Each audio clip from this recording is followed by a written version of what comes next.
C'est une situation que nous connaissons tous. Vous attendiez la levée avec impatience, et les voilà enfin ces petites boucles vertes tant espérées. Mais en à peine 2 jours, au lieu de jeunes plants vigoureux, vous vous retrouvez avec des tiges fines, pâles, qui s'étirent désespérément vers la lumière et menacent de s'effondrer à tout moment. C'est frustrant, n'est-ce pas? Aujourd'hui, je vais vous révéler mon secret pour que mes semis ne filent plus jamais. Et non, ce n'est ni de la magie, ni des produits coûteux. Il s'agit d'une seule action absolument cruciale à réaliser dès les premières heures après l'apparition des pousses. Regardez cette vidéo jusqu'au bout. Vous allez découvrir comment un geste tout simple permet de bâtir un système racinaire puissant et une tige robuste pour toute la vie de la plante. Cette méthode va transformer radicalement votre façon de jardiner. Mais avant de passer au secret lui-même, comprenons rapidement pourquoi les semis s'étirent ainsi. Ce phénomène a un nom, l'étiolement.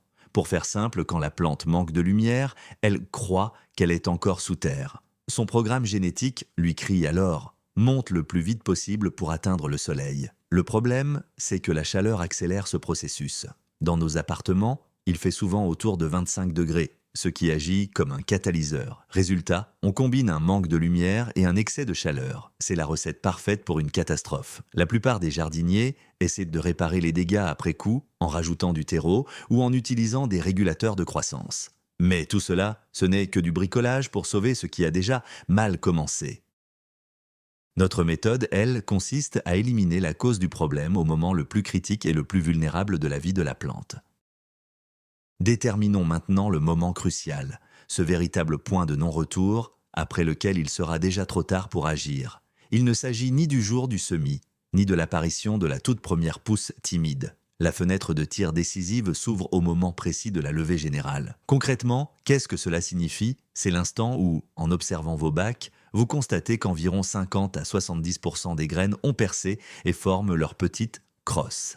C'est à cet instant précis, quand la majorité de vos plants basculent simultanément vers cette nouvelle étape de vie, qu'il faut intervenir. Pourquoi ne pas agir plus tôt? Parce que les graines retardataires risqueraient de ne pas supporter le passage vers des conditions plus fraîches. Et pourquoi ne pas attendre davantage? Parce qu'en à peine 12 ou 24 heures, passées au chaud et dans la pénombre, la tige, ce qu'on appelle l'hypocotyle, s'étirera de façon irréversible, cherchant désespérément la lumière. C'est pourquoi vous devez surveiller vos semis quotidiennement et idéalement 2 fois par jour. Dès que vous observez cette levée massive, posez tout ce que vous faites. Votre intervention est requise immédiatement, ici et maintenant. C'est sans aucun doute l'étape la plus critique de tout votre processus de culture. Le principal ennemi à abattre dans notre quête de plants robustes, c'est le confort. Oui, ce fameux confort que nous apprécions tant et que nous cherchons, à tort, à offrir à nos cultures. Une pièce chaude et douillette, entre 23 et 25 degrés, est le paradis de la germination, mais un véritable piège pour les jeunes pousses. Dans la nature, dès qu'une graine perce la terre, elle est confrontée à la réalité. Les nuits sont fraîches et le soleil parfois timide. C'est ce qui l'endurcit. À l'intérieur, en revanche, la jeune pousse continue de baigner dans une douceur artificielle. Si l'on y ajoute le manque de lumière, le signal est clair pour elle.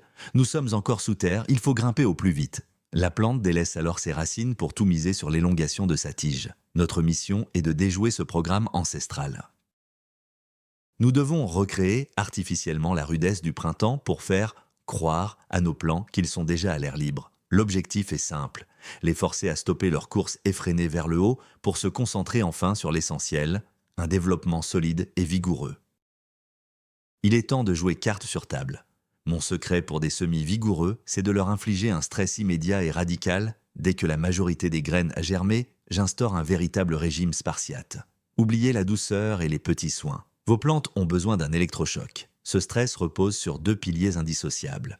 Une chute brutale de la température et une augmentation massive de l'intensité lumineuse. C'est la combinaison des deux qui fait toute la différence. Si vous les mettez au frais, mais dans l'obscurité, elles se vont filer. Si vous leur donnez beaucoup de lumière tout en les laissant au chaud, elles s'étireront tout autant. Seule la synergie du froid et de la lumière permet de stopper net cet étirement indésirable. L'énergie de la plante est alors redirigée là où elle est vraiment utile, vers l'épaississement de la tige et surtout vers le développement d'un système racinaire puissant. Ce n'est pas une invention de ma part, c'est une loi fondamentale de l'agronomie, que l'on a malheureusement trop tendance à oublier à la maison. Parlons un peu chiffres. Que signifie concrètement une baisse brutale de température? Tout commence par le cycle de jour. Si vos graines ont germé à une température confortable de 25 degrés, dès que les premières pousses pointent le bout de leur nez, il faut descendre entre 15 et 18 degrés Celsius. Oui, c'est plutôt frais. Mais comment obtenir ce résultat en appartement? L'endroit idéal, c'est un balcon vitré mais non isolé. Sinon, optez pour le rebord de fenêtre le plus froid, de préférence dans une pièce où vous pouvez laisser une fenêtre en micro-ventilation. Vous pouvez même isoler le rebord de la fenêtre de la chaleur de la pièce à l'aide d'un simple film plastique pour créer un petit microclimat local. Pourquoi ce froid est-il nécessaire? Il agit comme un véritable frein biochimique. À basse température, tous les processus de croissance ralentissent. Les cellules cessent de se diviser activement et surtout, elles arrêtent de s'étirer en hauteur. La plante reçoit alors un signal clair: inutile de se presser, il faut économiser l'énergie et s'adapter aux conditions. Au lieu de filer vers le haut sans réfléchir, elle va renforcer sa tige et se préparer à l'apparition des premières vraies feuilles. C'est la base de tout. Si la fraîcheur en journée est importante, la nuit, elle devient absolument cruciale. C'est en effet dans l'obscurité que les cellules des plantes s'allongent le plus activement. Si vous laissez vos semis au chaud toute la nuit, tous vos efforts de la journée pourraient être réduits à néant. Au petit matin, vous risquez de constater qu'ils ont encore poussé de manière excessive. Notre objectif est donc de faire descendre la température nocturne encore plus bas que celle du jour. Pour la plupart des cultures, comme les tomates, les poivrons, les aubergines ou les choux, l'idéal se situe entre 12 et 14 degrés. Cela permet de reproduire l'écart thermique naturel que l'on observe au printemps. Ce petit coup de froid nocturne est le signal d'arrêt le plus efficace pour empêcher vos plants de filer en hauteur. La plante bascule alors en mode économie et concentre ses forces pour se solidifier. Sur un balcon vitré, il est généralement facile d'atteindre ces températures. Si vos plants sont sur un rebord de fenêtre, vous pouvez simplement entrouvrir la fenêtre un peu plus pour la nuit. L'essentiel est de veiller à ne pas descendre sous la barre des 10 degrés, car un froid plus intense pourrait stresser le système racinaire. Maintenir cette fraîcheur nocturne pendant 3 à 5 jours, c'est le véritable secret de la réussite. Passons maintenant au deuxième levier pour empêcher vos semis de filer, la lumière. Et là aussi, il faut une mesure radicale. Durant les 3 ou 4 premiers jours après la levée, j'éclaire mes jeunes pousses 24 heures sur 24. Oui, en continu, sans aucune interruption. Pourquoi faire cela? Parce qu'à ce stade, les plantules qui viennent de sortir de terre n'ont pas encore de système de photosynthèse complet. Elles n'ont pas encore de vraies feuilles. Tout leur développement est dicté par des phytohormones et la lumière en est le principal régulateur. Un éclairage intense et permanent envoie un signal clair à la plante. Tu es à la surface, il y a de la lumière à profusion, inutile de s'étirer vers le haut. Toute l'énergie doit alors se concentrer vers le bas, sur les racines et sur l'apparition des premières vraies feuilles. L'absence de période d'obscurité empêche l'activation des hormones responsables de l'élongation. Si vous combinez cela à une température fraîche, vous créez les conditions idéales pour obtenir un plant robuste et trapu. Beaucoup craignent que ce soit néfaste. Mais croyez-moi, pour cette courte phase de démarrage, c'est la stratégie la plus efficace. C'est un peu comme un entraînement militaire pour une jeune recrue. C'est intense, mais c'est ce qui forge le caractère. Quel type d'éclairage faut-il privilégier à ce stade? Beaucoup de jardiniers tombent dans les extrêmes. Certains pensent qu'une simple lampe de bureau suffit, tandis que d'autres investissent dans des lampes horticoles très coûteuses. Pourtant, la solution idéale se trouve entre les deux. Durant les 3 à 5 premiers jours, le spectre lumineux importe peu. Ce qui compte vraiment, c'est l'intensité et le positionnement. Votre priorité absolue est d'apporter un maximum de lumière. Une simple ampoule LED ou un projecteur à lumière blanche froide, entre 6000 et 6500 Kelvin, fera parfaitement l'affaire. Côté puissance, comptez au moins 30 à 40 watts par mètre carré de semis. Mais le point crucial reste la distance. Placez votre lampe très bas, à seulement 5 ou 7 cm du sommet des jeunes pousses. C'est le seul moyen de garantir une intensité lumineuse maximale. Bien entendu, au fur et à mesure que vos plants grandissent, il faudra remonter la lampe. Petite astuce supplémentaire, tapissez les parois de vos bacs avec du papier aluminium. Ces réflecteurs empêcheront la lumière de se disperser dans la pièce et augmenteront nettement l'efficacité de votre installation. Ne lésinez pas sur l'éclairage durant ces premiers jours, vos efforts seront largement récompensés par la suite. Passons maintenant à la pratique. Où peut-on bien dénicher un endroit aussi spartiate dans un appartement de ville classique? La solution la plus évidente, c'est le balcon vitré ou la loggia. Au printemps, la température y reste pile dans la fourchette idéale. C'est l'environnement parfait. Si vous n'avez pas de balcon, tournez-vous vers le rebord de fenêtre le plus frais, généralement exposé plein nord. Pour renforcer l'effet, vous pouvez, comme je l'ai déjà mentionné, isolez la fenêtre du reste de la pièce à l'aide d'un film plastique épais. Cela crée une sorte de mini-serre où il est facile de réguler la température en entr'ouvrant la fenêtre. Certains jardiniers astucieux installent même leur semis dans un cellier frais ou carrément à la cave en comptant uniquement sur l'éclairage artificiel. Un point crucial, ne posez jamais vos bacs directement sur un sol en béton froid ou un rebord de fenêtre glacé. Les racines ont horreur d'avoir les pieds au froid. Glissez sous vos récipients une planchette en bois, un morceau de polystyrène ou à défaut, quelques feuilles de papier journal pliées. Notre objectif est simple, rafraîchir l'air autour de la tige sans pour autant geler le système racinaire. Combien de temps faut-il maintenir vos semis sous ce régime spartiate? La durée est strictement limitée. Comptez généralement de 3 à 5 jours. Prolonger ce traitement au-delà pourrait devenir contre-productif et freiner leur développement. Alors, comment savoir quand il est temps de revenir à un environnement plus clément? Vos plants vous donneront eux-mêmes le signal. En seulement quelques jours, ils vont se transformer. Les petites tiges courbées vont se redresser fièrement, tandis que les cotylédons vont s'ouvrir en prenant une couleur verte intense. La tige va s'épaissir, se raccourcir et pourra même virer au violet. C'est le signe d'un plant vigoureux et bien endurci. Dès que les cotylédons sont totalement déployés et qu'une ébauche de la première vraie feuille apparaît au cœur de la plante, votre mission est accomplie. Les fondations sont solides. Vous pouvez maintenant, très progressivement, sur 1 ou 2 jours, ramener vos plants à des conditions de culture plus classiques. Cette période de stress, aussi brève qu'intense, va déterminer toute la vigueur future de votre plante. Abordons maintenant la crainte la plus fréquente concernant cette méthode. Mais ils vont geler. Ce sont de toutes petites pousses si fragiles. C'est une idée reçue très répandue qui vient tout simplement de notre empathie humaine. Nous projetons notre propre besoin de confort sur nos plantes. Pourtant, pour la majorité des cultures potagères, cette fraîcheur n'est pas seulement supportable, elle est vitale. Tomates, poivrons, aubergines, tous les types de choux ou encore les pétunias. Tous supportent parfaitement une baisse de température allant jusqu'à 10 ou 12 degrés. Mieux encore, c'est précisément ce froid qui active leur bon mécanisme naturel. La plante Woda comprend, alors que le printemps c'est de bien là, et qu'il ne s'agit plus de l'hiver. Elle commence enfin à se préparer à sa vraie vie en pleine terre. Les seules exceptions sont les cultures très frileuses, comme les concombres, les melons ou les pastèques. Pour eux, ne soyez pas aussi radicaux. Une température de 18 à 20 degrés est préférable. Mais gardez en tête que même ces plantes ont besoin de ce petit coup de frais et d'une lumière intense. Alors, oubliez la pitié. Dans ce cas précis, votre bienveillance ne se traduit pas par un excès de chaleur, mais par un stress maîtrisé et nécessaire. Mais que se passe-t-il exactement au cœur des cellules de la plante à ce moment-là? Tout est une question d'équilibre hormonal. L'acteur principal, c'est l'auxine, l'hormone responsable de l'allongement des cellules et de la croissance verticale. Elle est synthétisée au sommet de la tige. Dans un environnement chaud et sombre, elle est produite en quantité massive, ce qui force les cellules à s'étirer frénétiquement. En revanche, dès que l'on expose les jeunes pousses à la fraîcheur et à une lumière intense, la production d'auxine s'effondre. La lumière, et particulièrement le spectre bleu, dégrade cette hormone tandis que le froid ralentit sa circulation dans la tige. Ces conditions plus rudes déclenchent alors la production d'autres hormones, les cytokinines. Véritables antagonistes de l'auxine, elles ne favorisent non pas l'étirement, mais la division cellulaire et surtout le développement du système racinaire.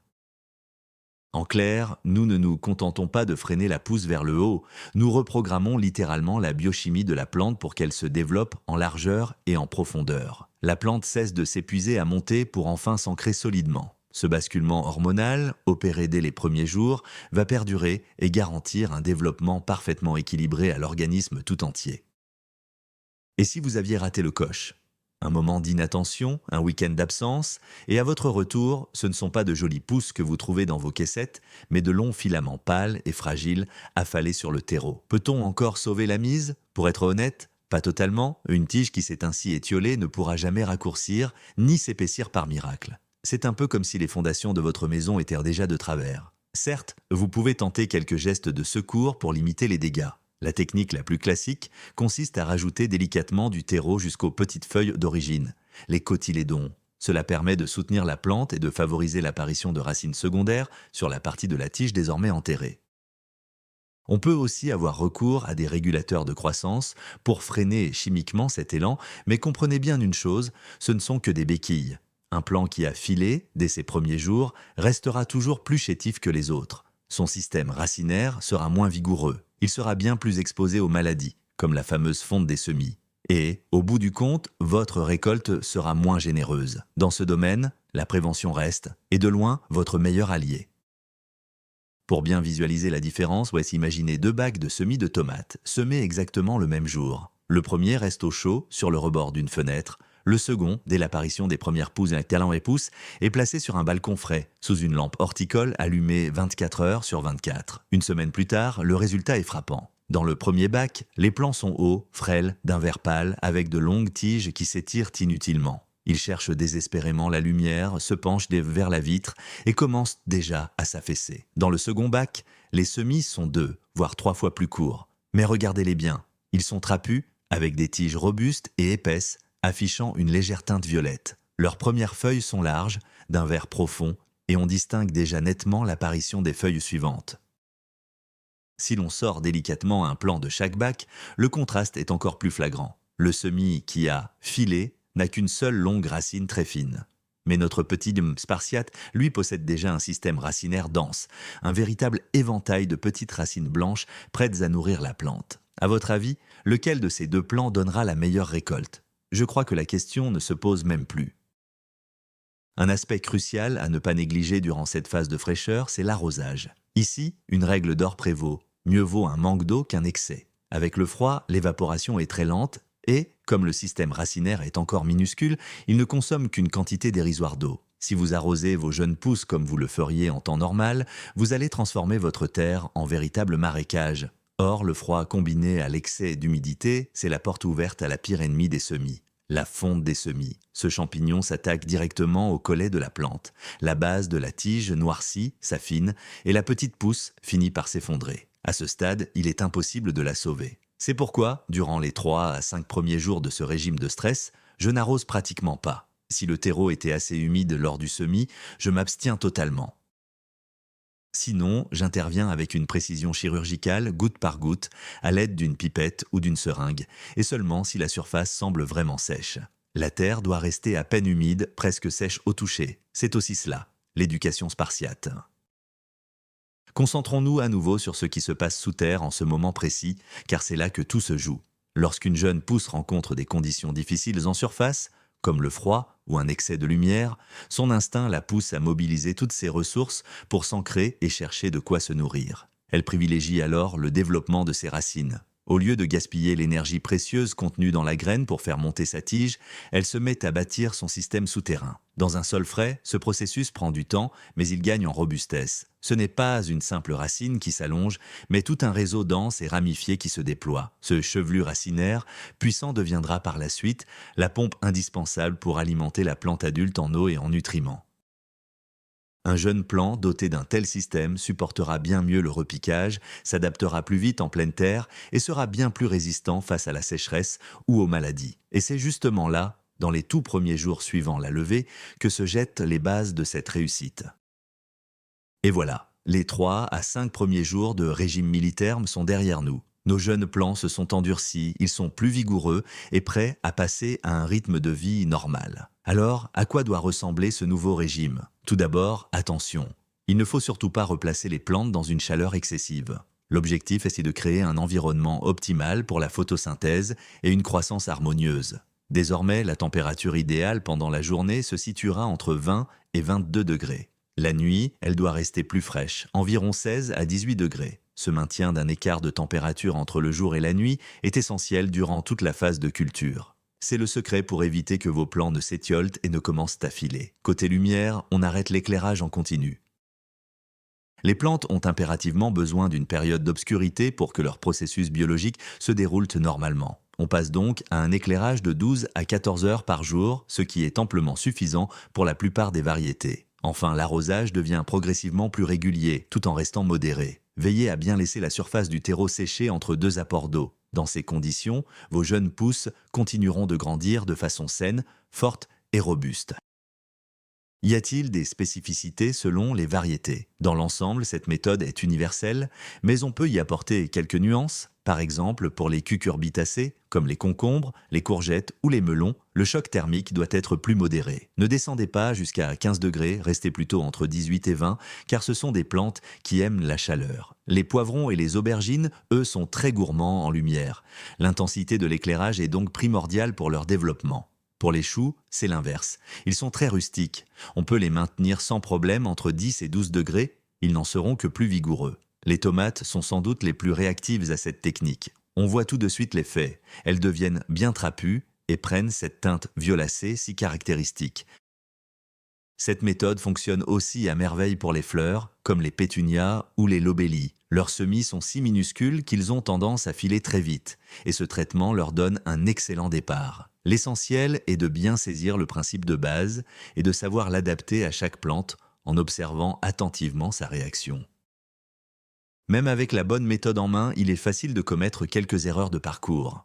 Voyons ensemble les plus fréquentes pour les éviter. Première erreur, sortir vos semis au frais trop tôt, sans attendre que la majorité des graines aient levé. Résultat, une partie de vos semences ne sortira jamais de terre. Deuxième erreur, privilégier la fraîcheur au détriment de la lumière. Si vos plants sont au frais, mais dans l'obscurité, ils vont s'étioler et filer encore plus vite qu'à la chaleur. Troisième erreur, oubliez de baisser la température pendant la nuit. Sans ce contraste thermique nocturne, vous perdez la moitié des bénéfices de l'opération. Quatrième erreur, posez vos bacs directement sur une surface glacée, comme un sol en béton sur un balcon. Les racines risquent un choc thermique, ce qui rendra vos plants malades. Pensez toujours à utiliser un support isolant. Enfin, cinquième erreur, trop arroser en période de froid. C'est le meilleur moyen de provoquer la fonte des semis, cette maladie qui fait pourrir la base des tiges. Gardez bien en tête la règle d'or, de la fraîcheur, une lumière intense, un arrosage minimal et une bonne isolation des racines, le tout sur une durée de 3 à 5 jours. En respectant ces points, vous éviterez tous les problèmes et réussirez vos cultures à coup sûr. Mais alors, qu'est-ce qu'on y gagne vraiment à s'investir autant dès les premiers jours? Les bénéfices d'ONG sont immenses. D'abord, vous obtenez des plants vigoureux et en pleine santé, un vrai plaisir à cultiver. Ils tiennent parfaitement sur leurs tiges, sans avoir besoin d'être tutorés ou de rajouter du terreau en permanence pour les soutenir. Ensuite, avec un système racinaire aussi développé, la reprise est garantie à 100% après le repiquage ou la mise en terre. Vos plants repartiront beaucoup plus vite. De plus, des plantes endurcies dès le départ ont une bien meilleure immunité. Elles résistent mieux aux maladies cryptogamiques et encaissent sans problème les caprices de la météo, que ce soit un coup de froid ou une forte chaleur. Enfin, et c'est là l'essentiel, une plante qui a grandi de façon équilibrée, sans subir le stress de l'étiolement, formera davantage de bouquets de fleurs et aura un potentiel de récolte bien plus élevé. Au final, ces quelques jours de vigilance au démarrage déterminent directement la quantité de tomates ou de poivrons que vous ramasserez en fin de saison. C'est, sans aucun doute, le meilleur investissement que vous puissiez faire en temps et en attention. Récapitulons ensemble notre plan d'action pour être sûr de ne rien oublier. Première étape, on sème et on garde les graines bien au chaud, autour de 25 degrés, jusqu'à la levée générale. Deuxième étape, dès que plus de la moitié des graines ont germé, déplacez immédiatement votre bac dans un endroit frais. Troisième étape, en même temps, installez un éclairage intense, 24 heures sur 24. Placez la lampe très bas, à seulement 5 ou 7 cm des jeunes pousses. Quatrième étape, on passe en mode la spartiate pendant 3 à 5 jours.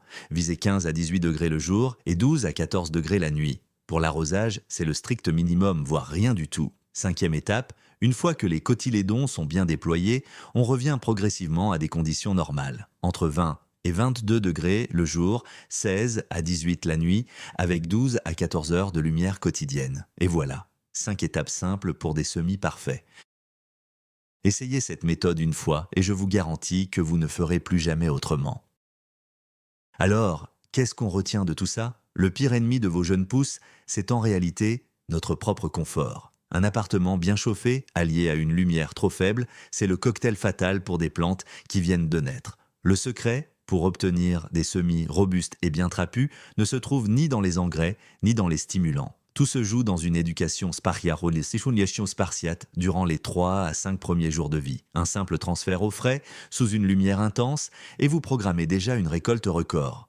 Retenez bien ceci. Il ne faut pas couver vos plantes dès qu'elles sortent de terre. Il faut les aider à prendre la bonne direction. La meilleure méthode, c'est de créer un environnement où s'étirer vers le haut n'est plus avantageux alors que développer des racines devient une nécessité vitale. Merci d'avoir regardé cette vidéo jusqu'au bout. Si ce conseil vous a été utile, n'hésitez pas à laisser un petit pouce bleu et à vous abonner à la chaîne. J'ai encore plein d'astuces de jardinage à partager avec vous. Et maintenant, j'ai une question pour vous. Comment faites-vous pour éviter que vos semis ne filent? Avez-vous déjà rencontré ce problème? Partagez votre expérience dans les commentaires, on en discute juste en bas.